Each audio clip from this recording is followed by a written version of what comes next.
Hey guys, Jake here, and today I'm here with week number 3 of the PMC. This week we're going up against Mastodon, coach of the Mastodon Gastrodons. Definitely a pretty interesting team name. But yeah, he is 2-0 plus 8, and we are also 2-0 plus 8. So this is a battle of the top 2 teams in the league, and we are also tied for our division lead. So this is going to be a very interesting game to watch. And from what I've seen, I've watched a lot of his battles. He was a finalist last year. He definitely is a very good player, so I was definitely excited to play him. So, yeah, he's definitely got a very interesting team. His team consists of Tapu Bulu, Gothitelle, Nihilego, Goodra, Empoleon, Ditto, Galvantula, Mega Medicham, Sandslash, Linoon, and Moltres, and mine consists of Garchomp, Megagolade, Tangrowth, Klefki, Greninja, Thundurus, Therian, Crobat, Mesprit, Vaporeon, Piloswine, and Gigalith. Now, his draft is very weird. It's very quirky. Definitely has some flaws, such as his team is very slow, and I can capitalize upon that in a lot of ways. His best way of speed control is the Galvantula, which, as you can see, he didn't bring. So that's definitely good for me, because his fastest mon is the Galvantula at 108. So, which means I outspeed his whole team with Mega Galade, Greninja, and Crobat, which is really nice. So yeah, I was definitely feeling pretty good about my matchup for this week, because like, I feel like I could just try and outdo him with my offense. He definitely has some threats though. The Tapu Bulu I really don't have great switch-ins to. Like, I can pivot into it, but I can't really wall it. The Gothitelle can be really annoying and trap some of my fat stuff, like my Klefki, and like potentially stuff like Piloswine, which I was considering bringing. Nihilego can be pretty scary late game if he chooses to Scarf it and he can lock himself into the right move.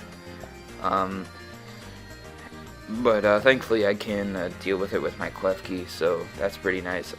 Goodra can be a pretty big nuisance because of the various coverage you can run. Fire Blast can hit my Klefki pretty hard. It can be pretty hard to switch into. It's a really annoying check for my Greninja. It's the biggest thing stopping my Greninja from just running through his team. He's also got the Empoleon, which is actually really important, which is really tough for me to take down. I can hit it hard with Garchomp and Galade, but I don't really have a good switch into. It's pretty hard for me to switch into and pressure it immediately. He's also got the Ditto, which is always annoying because he can just like copy my mons and put a lot of offensive pressure on my team. So. Yeah, actually, he might not have had Ditto at the time of this battle. Oh yeah, he did. He had Ditto, but thankfully he didn't bring it. He's also got the Galvantula. Its dual stabs are pretty threatening versus my team, and the fact that it can run the sticky webs did force me to bring my removal this week. So yeah, he's also got the Mega Medicham, which is always a threat. I can't really wall it at all. So I can only pivot into it. He's got the Sandslash, which I really didn't expect him to bring. I have a lot for it. I didn't even bring my Tangrowth, my Vaporeon. So yeah, next up he's got the Linoon. I do have ways of dealing with Linoon. So I wasn't extremely scared of it. But if I let my things get weakened, Linoon could have been scary. And then he's also got the Moltres, which he's brought to a lot of this game so far, and he decided to bring it this game, as you can see, and I kind of underprepared for it, in all honesty. So Moltres is definitely going to be a threat. So yeah, let me go over my team real quick. The first mine I decided to put on my team was Swords Dance, 3 attacks, Mega Golade, Knockoff, Close Combat, and Poison Jab. With Swords Dance, this just hits his team really hard. I can't really hit the Moltres or the Medicham that hard, which is the biggest problem with this set. I feel like I need the other coverage moves, because like I feel like I needed knockoff for the Gothitelle. So yeah, having something like Zen Headbutt would have been nice over knockoff this game, because he didn't bring the Gothitelle. But I can still hit those mods pretty hard with knockoff and close combat respectively. So yeah, Gallade is a really solid win condition in this game. Next up, I've got my Garchomp. I'm bringing Swords Dance Garchomp for the 3rd week in a row. Poison Jab, Dragon Claw, Earthquake, and Swords Dance. Dual Stab hits his team pretty hard, except for Tapu Bulu, which I could just Poison Jab.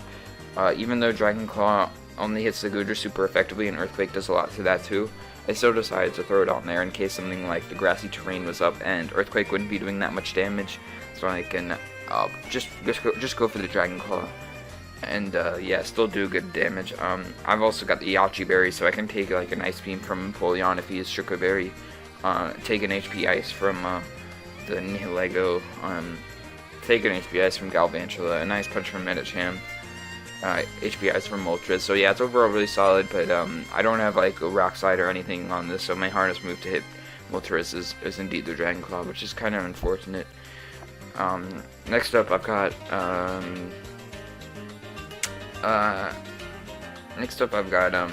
my Mesprit. My Mesprit is a physically defensive Mesprit with a Stealth Rock, Psyshock, U-Turn, Thunder Wave, and I've also got the red card. The red card is a pretty interesting item.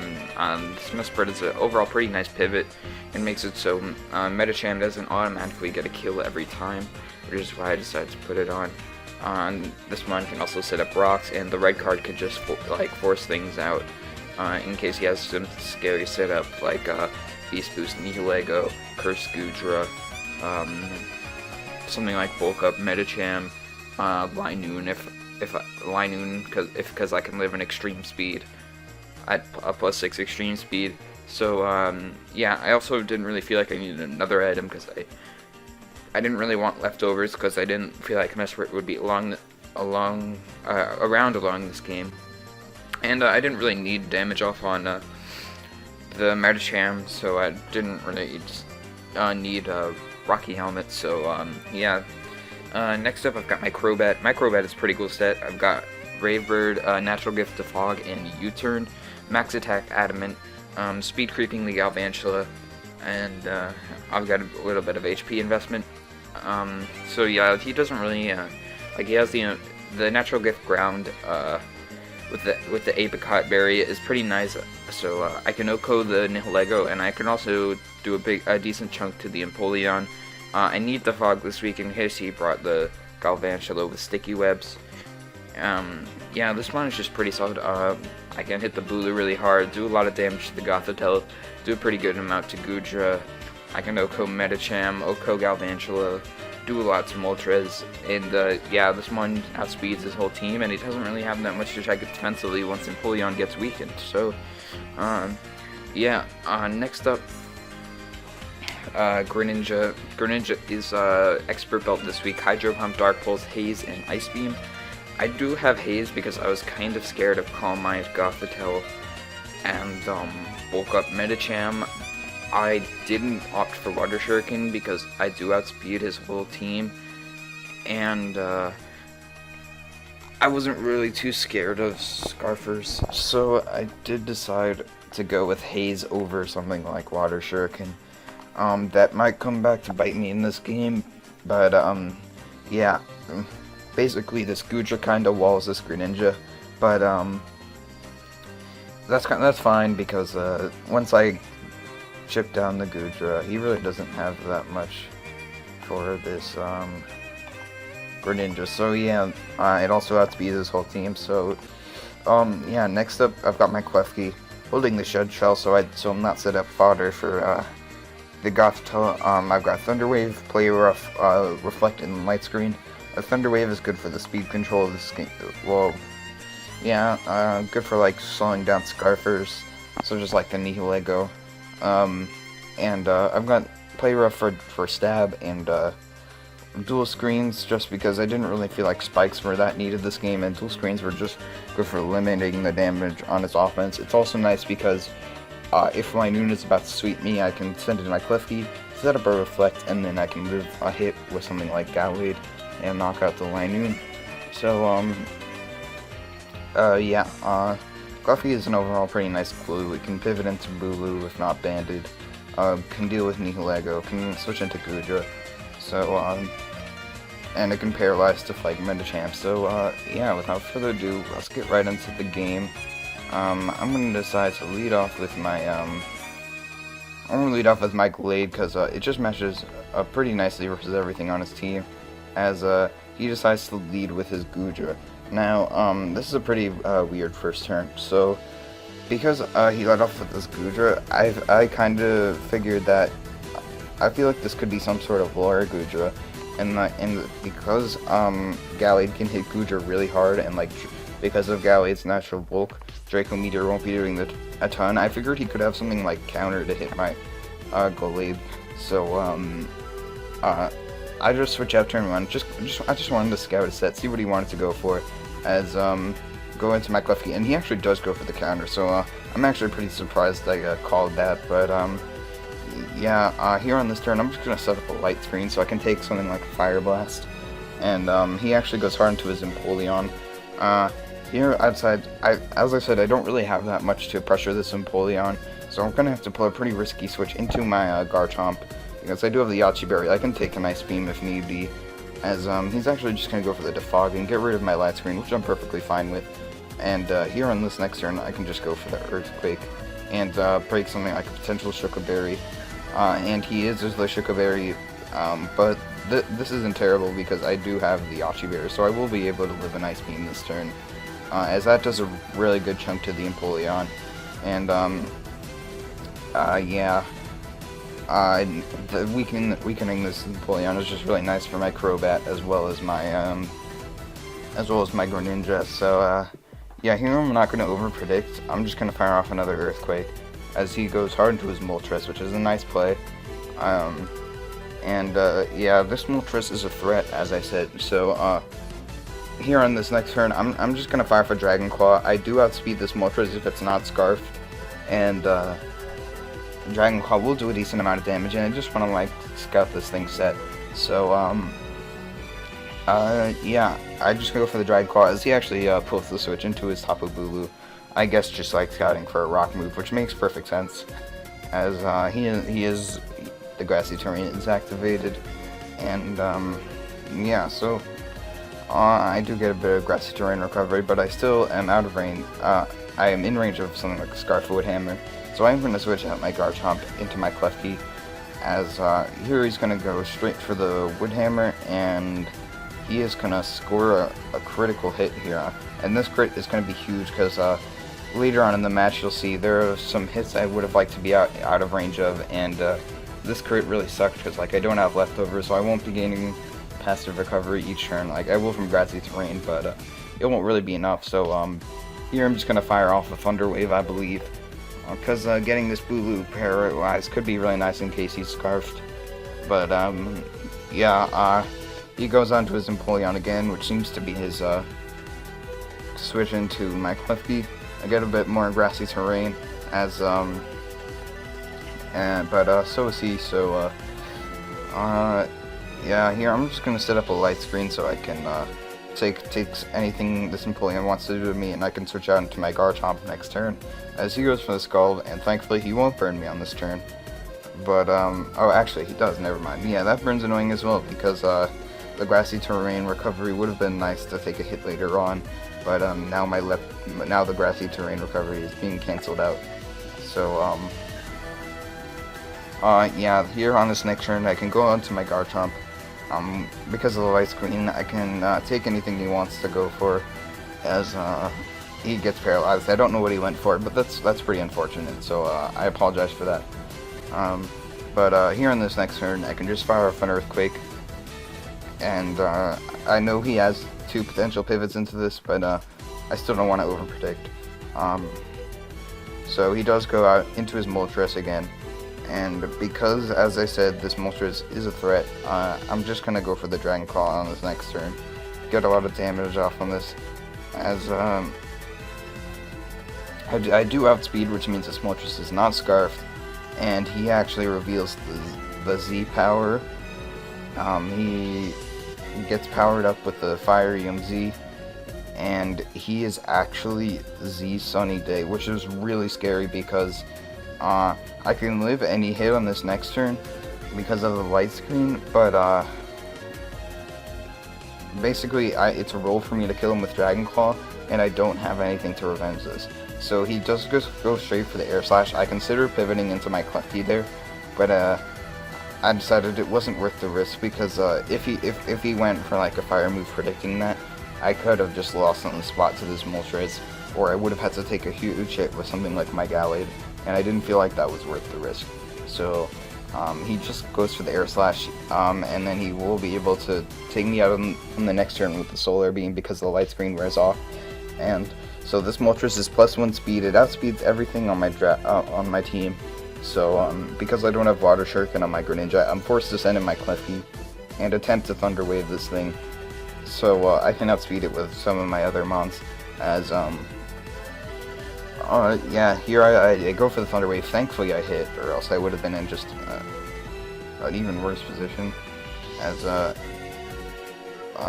he goes for the Fire Blast, which and now I'm gonna bring in my Greninja because I can kill this Moltres, and then I can kind of guess what is his Scarfer based on what he brings next.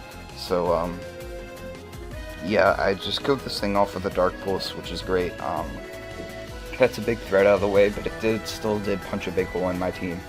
So here he goes out into his Nihilego. I can take any one hit from this Nihilego and get a ton of damage off this with the Hydro Pump. It won't OHKO, but it will leave it in range of Stealth Rocks, which is pretty huge later on in the game. So he goes for the Dazzling Gleam. I can live it because I'm not like naive or anything.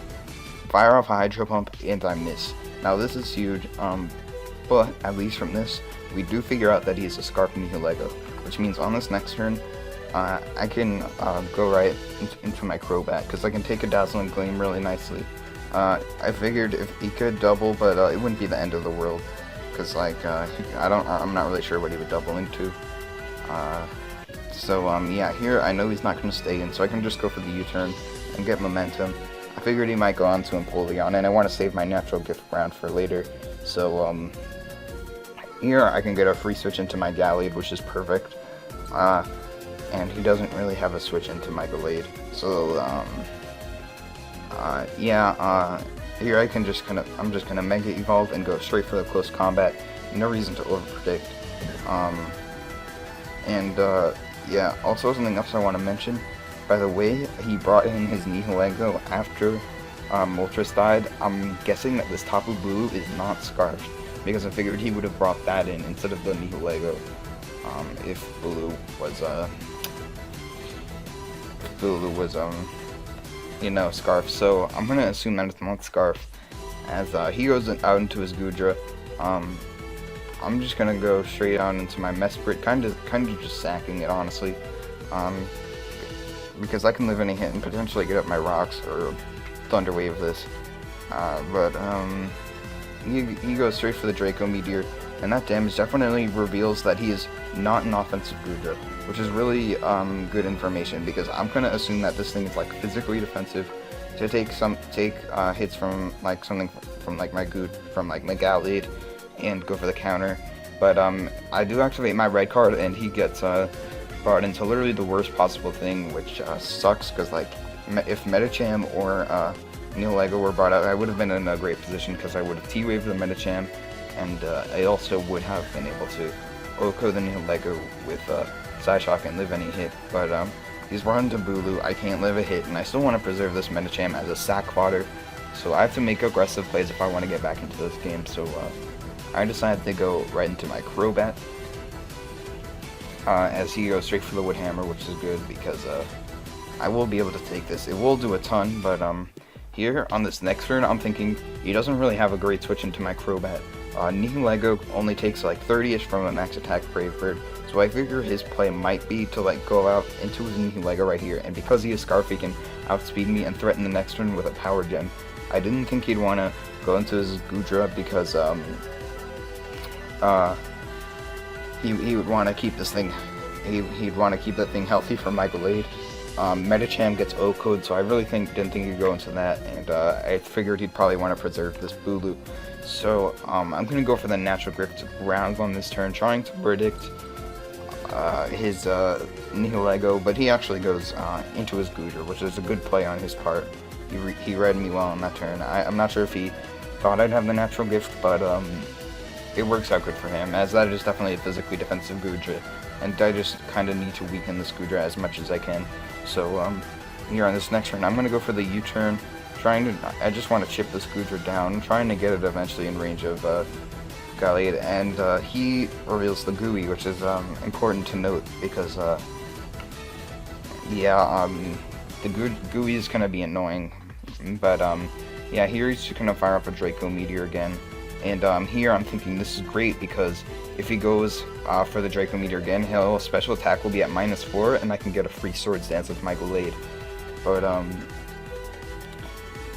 he's actually going to make the smarter play and go hard into his Medicham, kind of stacking it as I go for the Thunderbolt, or not Thunderbolt, Thunder Wave, and on this next turn he's not going to go for a priority move. He's actually just going to go for the, I forgot exactly what he went for, but I'm going to be able to outspeed because of the Thunder Wave and get a lot of damage off with its, with the Psyshock, so yeah, that's good, because now that is definitely in range of my Gallade, and here I can kill him with Greninja, and I can kill him with Crobat, but my play is to go into Gallade, because I can kill him with Close Combat. Unfortunately, I have to go for Close Combat, but I can't bring in anything else, because then Nihilego just comes in for free, and can be pretty scary, and potentially begin boosting up. Like if I went to Crobat, he locked himself into Scarf Sludge Wave and won. But and if I went to Greninja, he locked himself into Scarf Dazzling Gleam and won. But here goes down to Crobat, and here I figure out my way of winning. So he has a Tapu Bulu at like 60-ish, if I recall correctly, 70-ish. I don't remember. But basically his Tapu Bulu dies to a +2 Poison Jab. This Goodra dies to a +2 Close Combat. This and his Nihilego dies to any hit from my Gallade, and I can live a Scarf Dazzling Gleam. So I figure my way of winning is to sack off my Greninja here to a Draco Meteor, so he gets -2 special attack. And as I said earlier, I'm guessing that his Tapu Bulu is not Choice Scarf because of the way he's been playing it. So yeah, because he's -2 now, here I can go out into my Gallade and go for the Swords Dance, because in case he wants to go for the counter, because he is out of range of the Close Combat, and he does go for the counter, which is perfect because my Gallade is still healthy. I can live a -2 Draco into a Dazzling Gleam, by the way. So here I'm going to Swords Dance again, so I can follow up the next turn with a knockoff as opposed to Close Combat, so I won't be -1 special defense, because I would have died to a Dazzling Gleam if I was at -1. So he goes for the Draco Meteor, I eat that up. I'm still out of range of a Scarf Dazzling Gleam, so I can go for the knockoff in this turn and I win, because I outspeed the Bulu, and I can live from the Nihilego, but I forgot about Gooey. So this means that the Tapu Bulu can outspeed me. He was actually a Guava Fairy, which is pretty cool, but yeah, here goes out into his Bulu. I can't afford to take a grass move from this, so I have to go hard into my Crobat, as he's gonna go for the Wood Hammer. He's actually gonna get a crit, which I think it mattered, but which sucks a lot, because now this Bulu is weakened. But I still can win this game. So if he's not Kebia Berry.